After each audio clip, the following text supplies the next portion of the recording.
Ito si Mr. Baka may kasagutan si Mr. Malungsod. Sir, amin na kami, sir. Ha? Sa tagal kasi ng pilot run, gumugulang na yung mga rider. Mhm. Ang tagal nyong i-regular, gawin batas to, nakakaisip na yung rider ng bagay na papabor na sa kanila. Aha. Ang tagal na kasi ng panahon eh. Hmm. Nakikita namin, 2017, 40 pesos lang ang gasolina. 50 hanggang 60 na ngayon. Hindi naman tumaas ang fare. Ngayon, ang mindset ng rider, magulang kayo Mga malalaki na yung kumpanya, di ba kami kikita sa inyo ng libo. Ang ginagawa ng rider, nanggugulang na rin. Gulangan. Total, di nyo naman kami mahuli. Mhm. Puro lang kayo pilot study. Dalupasa na nga ako eh. Sa Okay. tagal ng pilot study, graduate na ako. 4 na taon. Magmamasteral na. Tapos nagtataka ngayon bakit walang booking, ba't naghahabal, ang tatalino natin sa gobyerno eh. Mas matatalining nasa kalsada. Kami yung nagsiservisyo eh.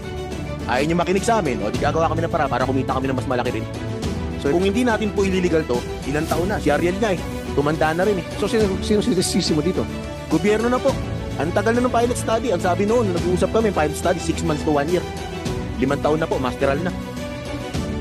Mano man lang sana sir, every now and then nagbabago ng LTFRB chairman eh. Dati ang humuli pa sa amin, si Lisada. Sino si Lisada? Dating spokesperson ng LTFRB. Spokesperson, siya chairman siya yung Board member. Ba't kayo uli? kasi illegal daw po kami. Yun lang alam namin na hanap buhay pag bumotorsiklo eh. Matagal na yung habal-habal eh. Wala pa sila sa gobyerno, may habal-habal na eh. 2009, may habal-habal na. Pinopost na ni Congressman H. Durano.